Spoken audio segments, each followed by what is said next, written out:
you remember the days when soaps were done in black and white, when women weren't allowed to wear pants, and when men kept theirs on? Well, we are going to meet some people who were stars on the soaps back then and are still soap stars today.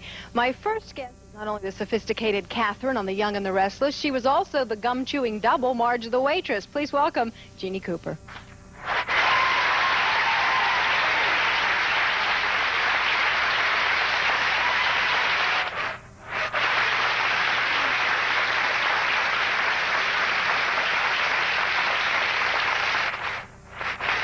My next guest will tell you that it was just a few years ago that they were finally allowed to get rid of their twin beds.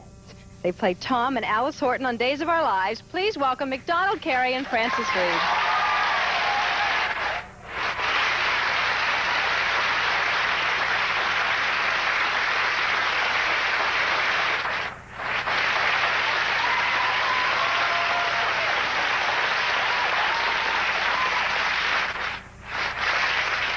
The character my next guest plays had a daughter in 1978. Just 14 years later, that child had been divorced, remarried, and has a daughter of her own. She plays Rachel Corey on Another World. Please welcome Victoria Wyndham.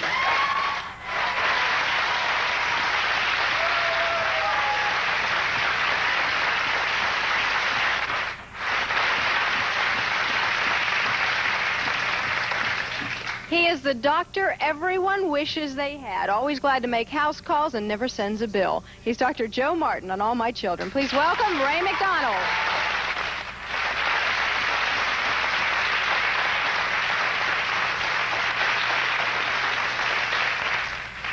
Now, most actors play a role for a few months, sometimes even a few years, but my next guest has played the same role for 36 years. You all know her as Nancy on As the World Turns. Please welcome Helen Wagner.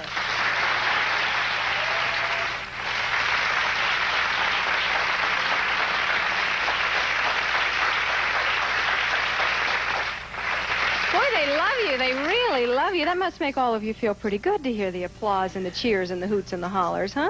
Yes, indeed. Jeanne, you've been playing Catherine for 19 years. Yes, I'm the youngest kid on the block. This is sort of like an ARP convention here. Oh, Vicky's taking exception over there. Just skip over her next. You're following me, dear. It's all right. Stand in line. If you live long enough, you'll get there. Yeah. What's the best part of playing Catherine Chancellor? Oh, I think the identification of doing a lot of current issues. You know, in a sense, you're sort of a visual reporter, and then being extremely wealthy. And then if you don't like what anyone says, rather than kill them, you buy them out and exile them. It's marvelous, you know. It's called power. Frances and Mac, when I introduced you, I said you were just recently allowed to get twin beds for your characters on the show. In the years that you've been playing Tom and Alice, have things really changed that dramatically?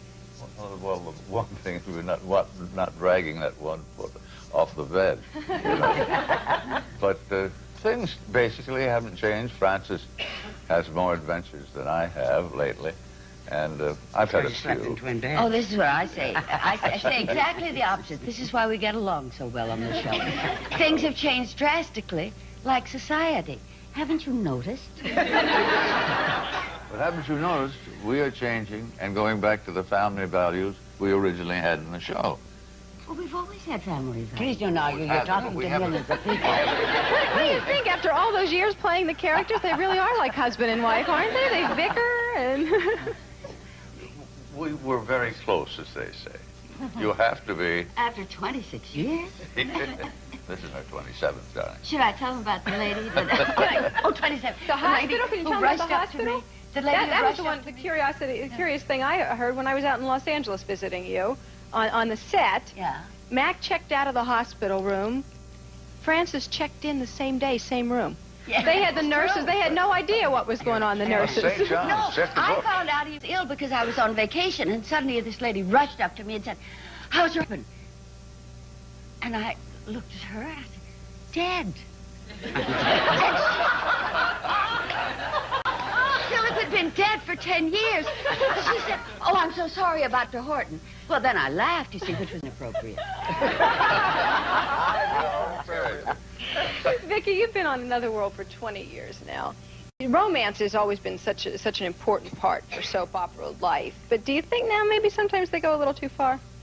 I think they're trying to compete with an international market right now. And internationally, the international soaps are purveyors of soft porn, so they're getting into our United States soaps are trying to compete, I think, in that marketplace, which I think is unfortunate because as far as I can see, our audience is still predominantly female. And studies have showed females and males find different things erotic. And women go for romance, and men go for more explicit eros. So I guess they're trying to it's two things. Either they're trying to bring men into the marketplace more, or they're trying to compete internationally, or the people that are selling and buying soaps are men, and that's what they want to see. Ray, what do you think? You've been on All My Children for 22 years. Do you see the same differences in the way romances are dealt with?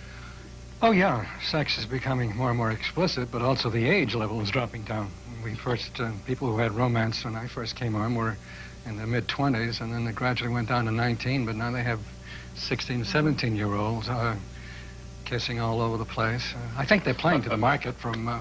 Daytime porno, would you say? Yeah. That's what we're buying for, yes, Victoria. Daytime porno. So, Helen, the tough question, since you have the longevity in 36 years, do you think soaps were better back in the good old days when they were done live, or do you like them better today? Well, if it's live as compared to tape, live is better. But these things that we're talking about, I think that's the way society has changed. But going back to live is better. It's a more immediate show. Everybody is all twisted and ready to go, and you don't lose it because it's your face out there. It isn't anybody else's, man. So it's like being on the stage. You make it work. The only thing that is harder on television than on the stage is that on the stage you can wind your way out of a problem. On television you have to get off because if you don't, they'll go into the commercial. And of course the commercial is so terribly important. You have to make room for it. It is terribly important, and I'm glad you brought that point out because we have one right now. We'll be back. And we're back. We're talking to the veterans of soap operas. We talked about things getting racier. Do you think if you went back in time and you were 20 years old again, just starting out in the soap world, that you would do some of those risque love scenes that the young kids are doing today? To whom are you directing that question? Yeah. Well, since you opened your mouth, go ahead, Matthew. 20 years ago today, I think that's a great... But how about when you were 20? If you were 20 years I was old, 20? would you do it? I wouldn't be doing the soap, but yes, I would. Did you do it when you were 20? That's what she's asking. Did you at 20 do it, Mac? You're asking me now? I know. Difficult to remember. Well, I'll tell you right now, I wouldn't have done it. I would have been horrified. Really? Yeah, That I bad didn't of a sing body, or huh? I didn't sing or dance or You strip didn't or any have of those to do things. it. No talent. It's all right, Francis. You made it on your own without getting on your back. It's all right. Don't get crazy. Don't get crazy, Francis. I don't know as much as you know about this stuff. Well, Jeannie, would you do it? Would I do it? Yeah, would you do it. some of those racy love scenes? Well, I've done crazier with my clothes on, so I don't, it's the time you're born on, Faith. It's an option. No, I'm not, because I think it's tacky. I don't think they really know how to make love. I don't think I would either, because really, No. Faith, I saw Jelly's last jam yesterday, and the suggestiveness, just a slight suggestion, to make it more explicit, is much sexier than all this. Yeah. I agree. think I so. think they're making it dull. I think they're making sex dull by being so specific. Yes, because about you it. can Leave a prove little or to the disapprove, audience's right? imagination. Like saying, hey, I wouldn't do it that way. Well, let me ask That's let me what ask the imagine. audience. What do you think? Okay, 'cause you're the ones who are watching this stuff, right? How many, applause, answer by applause, how many of you would rather just see the How many suggestive of you emotion like find to that see sexier? somebody eat their faces off in front of you every day? That's what's happening. Oh, do you think that soap operas are too racy? Just applause if you think the answer is yes. Yeah? Yeah? How come you're applauding yes here? What do you think? Stand up. Outrageousness or against it? Stand up and talk to me. It's okay. It's okay. We're all friends here. What do you think? You think it's too racy? Well, I do have a feeling that many, many times children are viewing, and I think that would be my primary reason. Yeah, because especially during the summer, the kids are home watching. Too explicit. And that's what I meant before about what we're doing on our show, getting back to the family value thing that Mr. Quayle, of all people, discovered for us. But anyway, we are getting back to that on our show. We're getting back to the Horton family, and you know that. He hasn't been watching the show lately. You know, These are most explicit sex scenes. I think Victoria hit it on the head when she made her opening statements on the show to Faith. It's a whole different marketing. You know, if you use your imagination, it's 10 times more sexy. It's what you envision.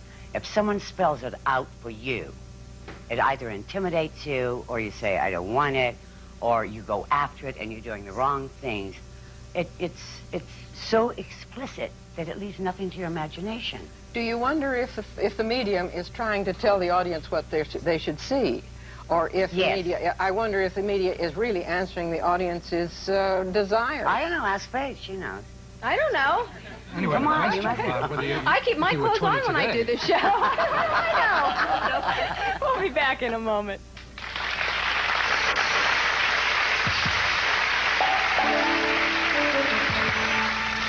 On their own.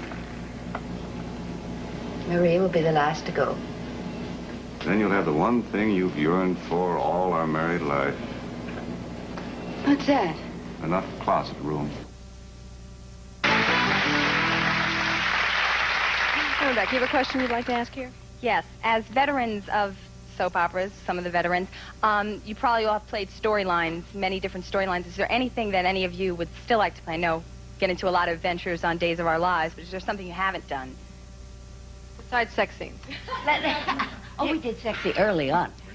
Yeah, well, Go on, we have Pat. something new coming up. I think we're going in for volunteerism, and for everybody over the age of 50 to volunteer and do something in the community. If you to bring your talents to the young kids. All the schools are short of teachers, and having them go back and sort of sponsor that sort of thing. That's one of the things that we're doing. Politics. Catherine wants to go into politics? You My want background, Catherine to go I into could win. What side are you So, on? so the writers are listening now. Is there one thing that you'd really like, say, for Joe Martin? Well, yeah. Generally, the soaps feel that once you get 55, you fall off the end of the earth. You're no longer in existence. You don't buy anything, and so that most of the plots are involving younger and younger people. And I continually meeting people who are older that they can't relate to a lot of it, and they watch, and they must buy, and they certainly have their own problems. And would love to see them reflected. That's what I would like to see. So what done. would you like? A little fair on Ruth Martin there? Yeah, well, certainly. That's self-serving. I certainly would. I'd love to see a dynamite plot with Joe and Ruth, right? But in any case, I think older people ought to be involved. They should more than just the younger generation. Much more fascinating at this age because they've got more to offer. Yeah. They've lived longer. They've done more things than the kids. But it's harder to write that because you have to give a background and then get into the nut of the story. You have a question here? My question is there anything that you would, this for the whole panel, that you wouldn't do, that you had to say no, you would not do, that they've asked you to do? Strip. They asked Alice Horton to strip? Well, yeah, there was some indication of that. We had to put a quick thing on that. It's pride as much as anything else, I think. What, in the restaurant? You're going to take it off there? Is there any? What about the rest I of you? had the same problem. They asked you to strip? Well, they wanted to do gratuitous skin in a scene where I didn't think it was called for. Nobody asked me. Nobody asked me. I'm sorry, you guys will try to do something about I've it. never been bothered with that request. You have a question here? Yeah, I was just wondering, do you feel like you're overlooked a lot of times as veterans where, like, these more sexy, racier scenes are more popular? Do you think that you're overlooked a lot of times as actors and actresses and not given the storylines you think that you would be best at playing? Yes. I think part of the That's problem... the end of that. Of course. Yes. I think that part of the problem, though, in dealing with it myself and in the research I've done, it's an interesting problem, and that the problem resides in the fact that the writers that write for the shows, most of our writers are younger. And they don't think about older it's difficult to write for mature storylines and people who are older if you have no experience of what it's like to be older. And I think the mistake they make is thinking that you're different when you're older. I think every single one of us could say, you know what? We don't feel old. We feel exactly the same. But there's a qualitative difference. There's a difference between what we have more dignity, more wisdom.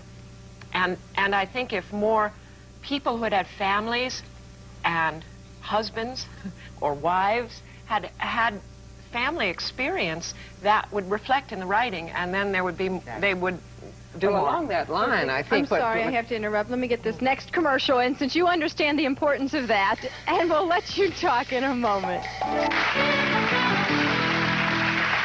And we're back. Go ahead, Helen. Before I so rudely interrupted you, you were saying. I just wanted to add something to what Macdonald Carey had said about the involvement of the older people in the show, in life going on outside the show.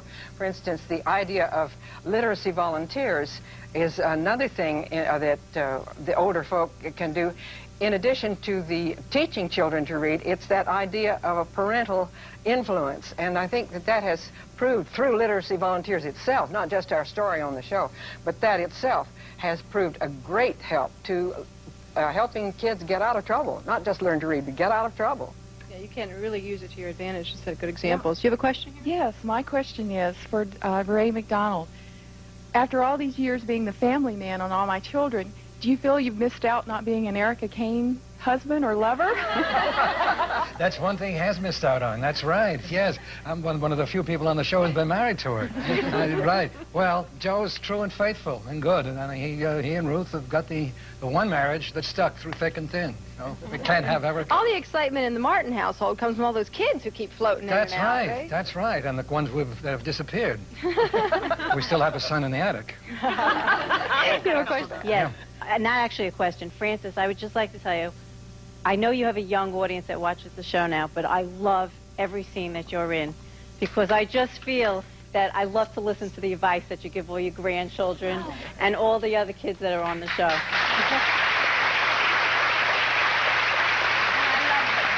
There's been so much sex on daytime TV. If you would go to less explicit, wouldn't this send a message to the young people that this is not the right way to do it? Hear, hear. Of course.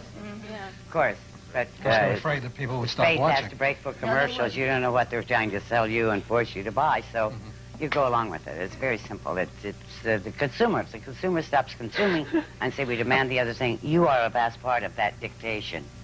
Don't ever forget it. After being on your shows for so many years, does it feel like a big second family on the set? Yes, very much. You know, you have a very popular family, Jeanne, in real life. Do you think you're going to get away without talking about Corbin even once? You know that she's Corbin's mom, and you have a new movie coming out, which you play his mother. Yeah, Frozen Assets. I have another son, Colin, who's in Russia doing a film. He was there for 5 months, and of course, Corbin... They're yelling at me in the control room to say Corbin Burnson of L.A. Law, as if everyone doesn't know. Okay, I need back here about L.A. Law, Corbin Burnson, absolutely. Is it ever tough in real life when you get confused out there with your characters as opposed to your real personas? No. No, you never have problems with that? It's wonderful. No. All right, let me get commercial break. We'll be back in a moment. They do. I'd like to know if anyone has plans for retirement. No. No.